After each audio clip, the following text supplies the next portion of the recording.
नंगे पैर चीथड़े कपड़े पहने हुए एक लड़के ने आगे बढ़कर एक राहगीर से कहा, साहब 2-4 माचिस ही खरीद लीजिए। राहगीर बोला, नहीं भाई, मुझे ज़रूरत नहीं है। ले लीजिए, 50 पैसे ही की तो एक डिब्बी है, कहकर लड़का उस सज्जन के मुंह की ओर देखने लगा। थोड़ी देर में वह फिर बोला, अच्छा, एक ही डिब्बी ले लीजिए।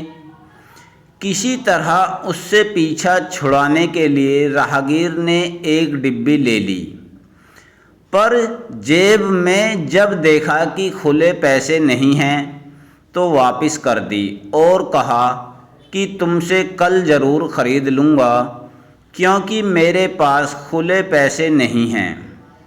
लड़का नम्रतापूर्वक बोला, आज ही ले लीजिए, मैं पैसे खुले करवा के ला देता हूँ। बालक की बात मानकर उन्होंने एक डिब्बी लेकर उसे 10 रुपये का नोट दे दिया और वहीं खड़े होकर उस लड़के की प्रतीक्षा करने लगे। जब थोड़ी देर हो गई और लड़का नहीं लौटा, तब उन्होंने सोचा शायद अब वह नहीं लौटेगा। वह अपने घर चले गए। जब शाम हो गई तब नौकर ने खबर दी कि एक लड़का उनसे मिलने आया है। उन्होंने उत्सुकता से बालक को अंदर बुलाया। वह देखते ही समझ गए कि यह उस माचिस वाले लड़के का भाई है। उसके चेहरे की हड्डियां चमक रही थीं, पर उस स्थिति में भी उसके चेहरे पर चमक थी। थोड़ी देर चुप रहने के बाद वह लड़का बोला, क्या आपने ही मेरे भाई से माचिस की डिब्बी खरीदी थी? साहब, हाँ, खरीदी तो थी। लीजिए, ये 9 रुपये 50 पैसे। वह समय नहीं आ सका।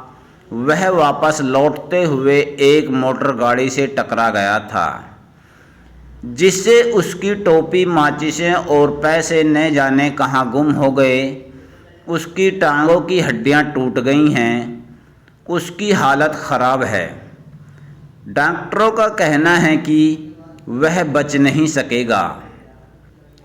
उसने किसी तरह से ये पैसे आपको भेजे हैं। यह कहते ही बालक की आंखों में आंसू बहने लगे। उसको देखकर उस भद्र पुरुष का हृदय द्रवित हो गया और वह तुरंत उसके साथ घायल बालक को देखने चल दिए। आकर क्या देखते हैं कि वह बालक एक बूढ़े शराबी के घर में रहता है। वह घास के ढेर पर लेटा हुआ है। वह उन्हें देखकर ही पहचान गया और लेटे हुए बोला, साहब, मैंने पैसे तो तुड़वा लिए थे, लेकिन लौटकर मैं आ ही रहा था कि कार से टकराकर गिर गया और मेरी दोनों टांगें टूट गईं।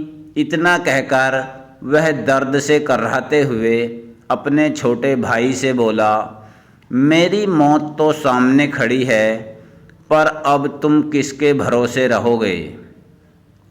यह कहते हुए वह रोने लगा और उसने छोटे भाई को गले से चिपका लिया। दोनों बालकों की आंखों में आंसू बह रहे थे। उस सज्जन ने उस दुर्घटनाग्रस्त बालक का हाथ अपने हाथ में लेकर कहा, बेटे, तुम चिंता न करो, मैं तुम्हारे भाई की देखभाल करूँगा। बालक ने अपने शरीर की सारी शक्ति बटोरकर उनकी ओर प्रार्थना की दृष्टि से देखा और उसकी आंखों से खुशी टपक रही थी।